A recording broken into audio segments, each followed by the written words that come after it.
Aaron Rodgers is in Western Pennsylvania.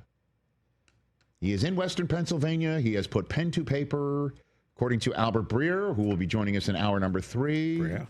1-year deal, $13.85 million, 10 of it guaranteed, $5.85 in incentives. Look at this guy. Here, Coach. There he is. Aaron putting pen to paper, smiling. Is that a wedding ring on his left hand? That's another conversation. Who knows? Ooh, I totally missed that. Who knows? Because this man has been taking care of business, he has said, over the last 2 months. Albert Breer again joining us in hour number 3, saying in his MMQB today, he has been in lockstep with the Steelers since March. Yeah, so we didn't know. Since March. They played us, Chris. Remember when he showed up in Pittsburgh for like a day? Albert says they snuck him in a back gate where construction workers were bringing dirt and sod for something that they're redoing their field there. And they told him, just come in the back way so nobody notices. And he drove himself. Did he rent a car? Oh, yeah, he rented a Malibu. He rented a car? Yeah. Nondescript. He didn't want to be found out. He saw Russ's I'm taking commercial from Newark Airport and raised him with, I'll rent myself a car. Drive myself to Pittsburgh. Like, again, everything you think about Aaron Rodgers, he'll just show up and say, I did the exact opposite, and then blame it all on the media for overblowing it. That's a good way to endear yourself to those fans, too. Brother, I'm going to tell you, the way you endear yourself to those fans is you show up, you work hard, and he's already doing that. He's already doing that. Apparently, he's in that playbook right now with Arthur Smith. They're digging in, and, you know, he's, I don't know. This is the jet. Honestly, I don't know. I think it's going to work out. I have a feeling like the guy that we saw in December last year might have turned a physical corner. I don't know. Guy turns 42 years of age on the 2nd of December, in between weeks 13 and 14 of this campaign. Week 13 is a home date against Buffalo on November 30th. 2 days later, he turns 42. And then a few days after that, at Baltimore for the first of 2 games against the Ravens, both of them in the month of December. Oh, my goodness. That's the Pittsburgh Steelers schedule. Actually, that's not true. The second one is the first week of January, and the last weekend of the season. So will he hold up? What's the record going to be in week 13? Because you look at that schedule, it is deep and full of teams that he knows intimately well, including week 1 against the Jets.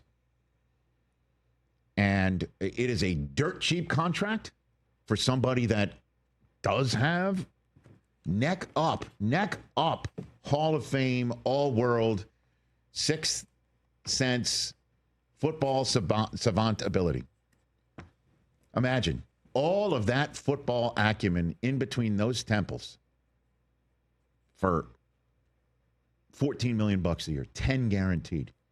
Certainly when you've got the other option, because Russ was already out the door, apparently. The other option is somebody like Justin Fields, $20 million a year, still learning some NFL ropes. Yep. And that's the whole point, is that you've got, hopefully in their mind, the ability of an all-world veteran. You know, say what you will about Russ. Obviously, he's got that neck-up ability, but Rodgers, I think, is on a different level. And hopefully for the Steelers, somebody with the physical attributes to play the position, to make it through an 18-week regular season, 17 games, the crucible of that, and then be ready for a playoff run in what does appear to be the last run. Rodgers said he would come inexpensively. He told that to Pat, and he was a man of his word, putting a pen to paper on that contract. And he's going to be there for this mandatory minicamp, and he is not leaving the Steelers in the lurch. The Steelers did wait, did have a long time waiting for him, but he's showing he's there, and he's speaking on Tuesday. Just reiterating one more time. You look at that schedule, and he faces the NFC North again. He's got the Packers in his house. He's got the Vikings in Ireland. He's got the Lions in his house. And he goes and visits Chicago. Good Lord. All of the division games in one of the toughest divisions in football. A reunion right off the bat with the Jets. There's the DK Metcalf reunion game in week 2. A visit to Harbaugh's house out here in Southern California. That's 6 playoff teams from last year. There is a romp through the AFC East in full, including that game against Buffalo, his last game, if healthy, in the NFL as a 41-year-old. He turns 42 between that game and the first of 2 games against the Ravens. Come on. 2 against Burrow. It's all locked in. And him locking in on that contract takes the question if he's going to show up out the window. That's now gone. Will we be talking about in week 1, oh, man, he should have been there in April. It should have been there in May. Of course not.